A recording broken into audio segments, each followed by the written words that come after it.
Adventure. Adventure helmet. Must have an adventure. I've bought a GS. I must have an adventure helmet. No, you don't. Buy an adventure helmet because you want to. But what is an adventure helmet? Every ride, I guarantee you, this is nannies, is an adventure when you're wearing this. An accident would be an adventure wearing this. Don't do it, kids. I find personally, when going out on the lanes and the byways and so on, wearing a piss pot is brilliant. People talk to you, they smile at you, you can wave back. You're a real person. You're not a stormtrooper. But if you're on the road most of the time, and sometimes you're going to head off, or even if you want the look of someone that's going to head off, well, they call it an adventure helmet. Now, this is the brand new X.WED3 from Nexx. Nexx are a Portuguese manufacturer. They make them in a big factory in Portugal. I know this because the new distributors, Motorhouse, took us there, and it was very interesting, very, very interesting. And they really are handmade. All helmets are quite a lot handmade, but there we go. The people were very nice, and there's a lot of thought and there's a lot of pride in what they do. There's two versions, 509 or 510 pounds for the carbon fibre shelled version, and the glass fibre version, which I don't have, is about 330, depending on colour. I think it's more if you have fancy colours. You get the kitchen sink.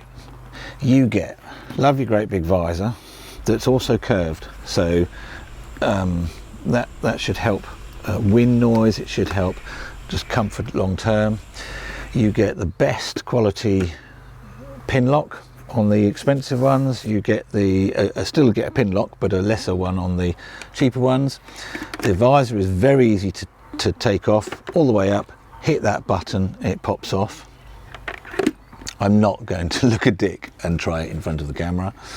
The peak comes off very easily and is adjustable with these three screws there, hand screws, so you don't need any tools.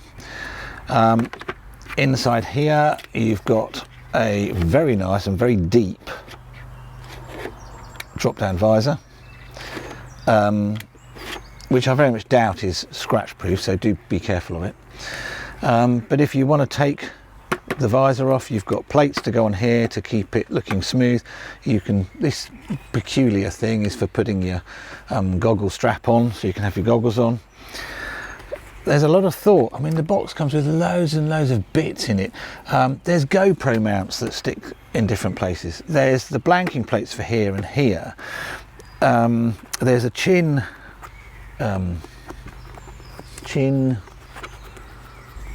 stop your chin getting cold. It's quite nice, works. In here. And there's even a block, I can't show you, but there's a block that you put in there which stops, that's a vent, open, closed, open, but you can put a block in there to stop anything coming through. Brilliant. Oh, and there's a peak extender, look at that. Damage someone with that, take someone's eye out. A couple of nice design elements.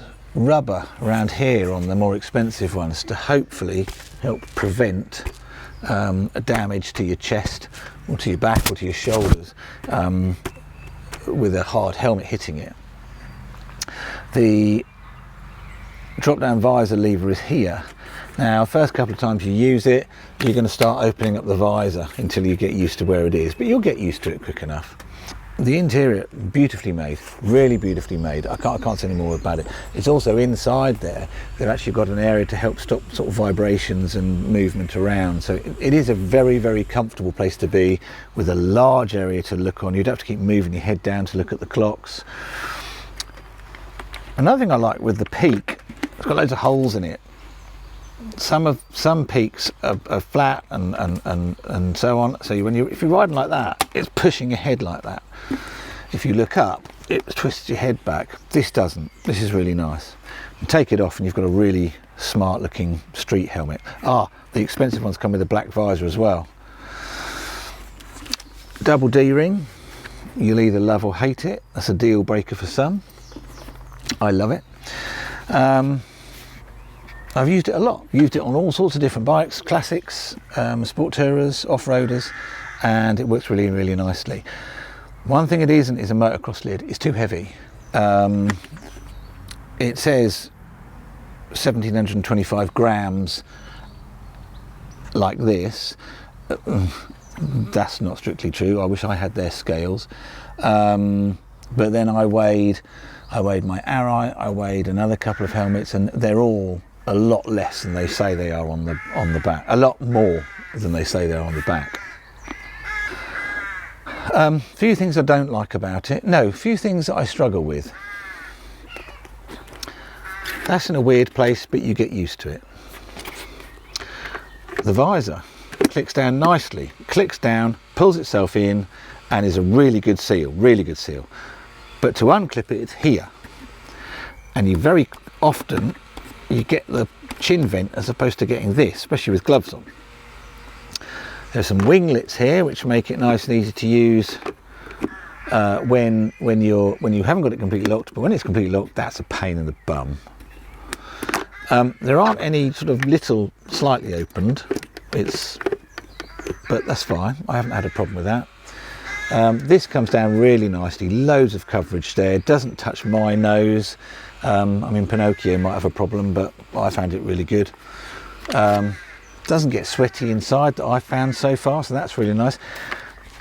These vents up here though, so you've got two here, one on each side, and then you've got one in the middle, which is completely different, so that's a bit odd. So you're sort of trying to work out what you're reaching for, and they're almost impossible to know whether you've opened them or not, so that's a bit of a pain. Three huge vents on the top, one there, and one in the middle, but they're too easy to open or close. So again, you're riding along and you're thinking, is it, isn't it?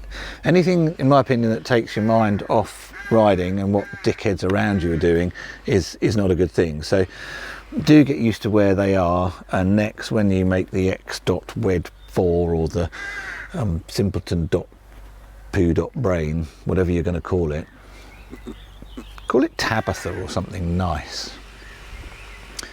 Make those more clicky, so they're either on or off. Overall, I've done several thousand miles with this now on various different bikes.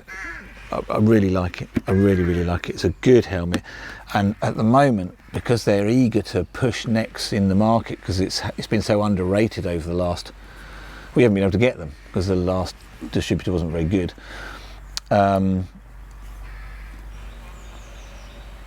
They're very, very good value because they want to get a space in the market. So if you're in the market for an adventure helmet, the Nexx X.WED3, certainly worth a look. So I hope you've enjoyed it. We'll see you soon.